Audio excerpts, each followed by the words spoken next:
It's a good bounce back win for us today. I thought we started the game with the right tone on the defensive end, and so that was that was. The moment the news broke, the entire basketball world went silent. It wasn't just an announcement, it was a shockwave. After months of subtle tension, awkward interviews, and a storm of rumors, Team USA did the unthinkable. They didn't just bring Caitlin Clark back into the fold, they named her captain. The same coaching staff that once said she wasn't ready, the same program that kept her off the roster less than 2 years ago, has now handed her the keys to the entire team. It's a plot twist that no one saw coming. But here's the thing. This doesn't look like a fairy tale ending. It looks like something deeper, something forced. Because if you've seen the footage, you can feel it. The tension in the air, the way the coach avoided eye contact, the way Caitlin's face said everything her words didn't. This wasn't a celebration.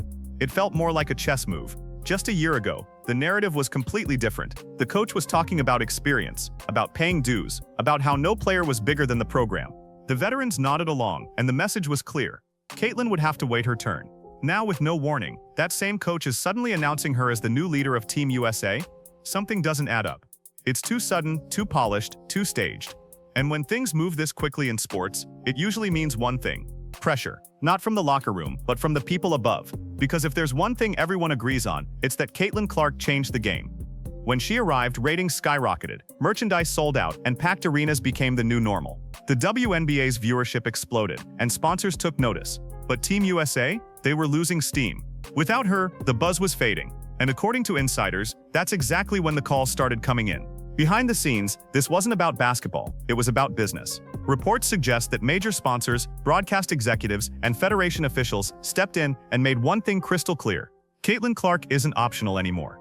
She's the future of the sport. And if the national team wanted the same kind of attention the league was getting, they had to put her front and center. This wasn't a decision made on the court, it was made in a boardroom. That's why the coach's announcement felt so cold. It wasn't pride, it was compliance. The suits had spoken, and she had no choice but to follow. The irony, the woman who once said Caitlin needed to earn her place, now had to stand on stage and crown her captain. But the most surprising part isn't how it happened, it's what happened right before. Sources say there was a private meeting at the training facility just 24 hours before the announcement. No cameras, no assistants, just the coach and Caitlin. According to whispers from inside, the coach wasn't angry. She was worried. She allegedly told Caitlin that the program was in trouble. Other countries were catching up, the veterans were aging, and the chemistry wasn't enough to save them anymore. They needed Caitlin's star power to keep the team alive. Not just her scoring or her leadership, but her name, her presence, her ability to fill seats and bring eyes to the screen. In that room, the coach wasn't giving Caitlin a promotion. She was asking for help. It was less of a passing of the torch, and more of a surrender. Imagine being in Caitlin's shoes. The same coach who left you off the Olympic roster a year ago, now sitting across from you, practically begging for your light to keep the program afloat. It's surreal. She didn't ask for the title. She didn't fight for it. It was handed to her with all the weight that comes with it. And that weight is already cracking the walls of Team USA. The locker room, by all accounts, is divided. The veterans, the players who have won multiple gold medals, who've given a decade of their careers to this team, are silent. No public congratulations, no welcoming posts, not even a casual emoji on social media, just silence. And in sports, silence is louder than words. The younger players see this as a new era, but the veterans see it as betrayal. They believe the culture they built is being replaced by marketing, and some are reportedly considering stepping away altogether. For Caitlin, this is a nightmare scenario wrapped in a compliment. She's earned everything through hard work, but now she's carrying a title she didn't chase. And it's a title that could destroy her if things go wrong. Because make no mistake, every pass, every timeout, every loss will now be blamed on her. The coach will hide behind her, the veterans will distance themselves, and the media will feast on any hint of drama. If the team struggles, the headlines are already written. Caitlin lost the locker room. That's the risk she's walking into. And many analysts believe this could be a setup, what's known as the glass cliff. It's when someone is promoted in a crisis just to take the fall when things collapse. Caitlin is stepping into that role with her eyes open, fully aware that she's walking a tightrope between glory and disaster. Online, the reaction has been nuclear. Her fans are celebrating this as justice, a long overdue recognition of her talent. They're flooding comment sections with clips, edits, and victory laps, calling it the ultimate redemption arc. But the traditionalists are furious. They see it as the commercialization of the sport, the moment the game they love got hijacked by popularity metrics. To them, this isn't about skill or leadership, it's about marketability. They argue that making a second-year player captain undermines the veterans who built the foundation she's standing on. It's turned into a war of perspectives, one side celebrating a revolution, the other mourning what they believe is the death of tradition.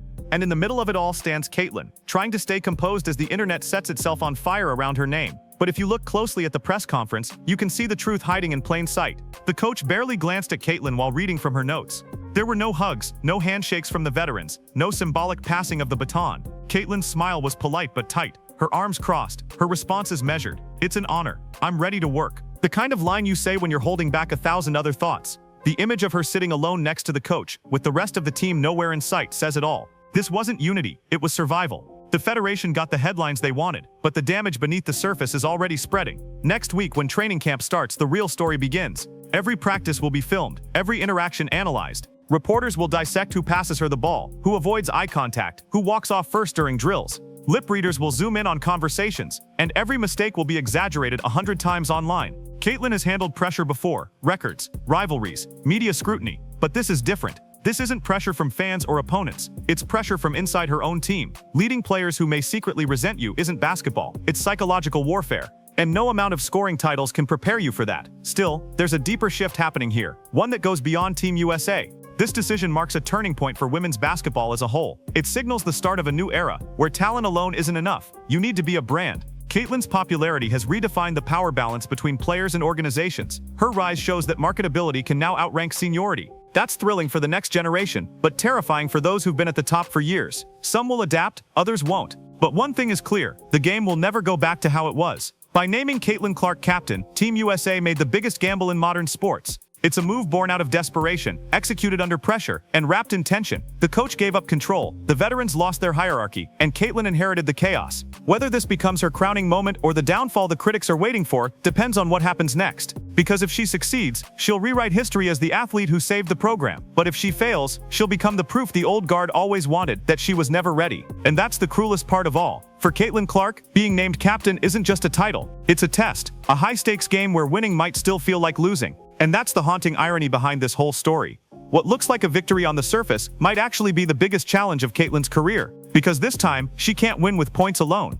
Leadership isn't measured on the scoreboard. It's measured in the quiet moments, the locker room conversations, the trust you build, the way teammates respond when the pressure hits. And right now, Caitlin is stepping into a room full of tension, where respect isn't guaranteed, and history weighs heavy on every stare. For the veterans, this is about pride. For Caitlin, it's survival. She's not just representing herself anymore. She's carrying the fragile balance of a divided team and the expectations of an entire fan base that sees her as the face of a movement. But make no mistake, Caitlin Clark didn't get here by accident. Every time critics have doubted her, she's answered with results. From breaking scoring records in college to carrying a franchise in her rookie season, she's thrived in chaos. She's been booed, targeted, and doubted, and still found a way to dominate. That's what makes this story so fascinating. Because if anyone can take the tension and turn it into fuel, it's her. The question now is whether she can do it while the world watches every move, waiting for either greatness or collapse. Every practice, every press conference, every social media post will now be part of a larger narrative she can't control. And yet she's walking into it willingly, knowing that every second on that court is another opportunity to prove everyone wrong again. The dynamic between her and the coach will also define how this unfolds.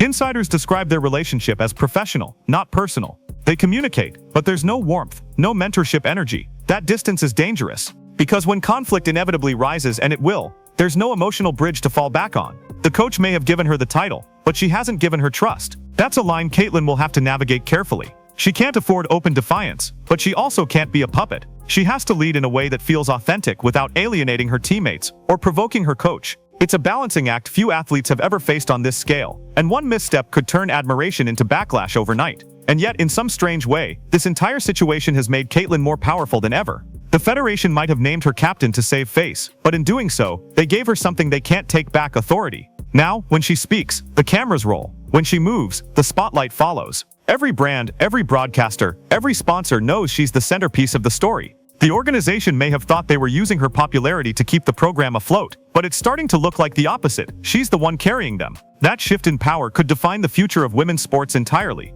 For the first time, a player's cultural impact has outweighed internal politics, and no matter how much resistance she faces, that reality isn't changing. The coming months will tell us whether this was a masterstroke or a meltdown waiting to happen. If Caitlin can unify this fractured roster and lead them to victory, it won't just silence her critics, it will reshape the entire legacy of Team USA. But if things fall apart, if the veterans push back or the chemistry breaks down, the fallout could be brutal. The federation will distance itself, the media will turn on her, and the narrative will twist from chosen leader to failed experiment. Either way, one thing is certain: nothing in women's basketball will ever be the same after this.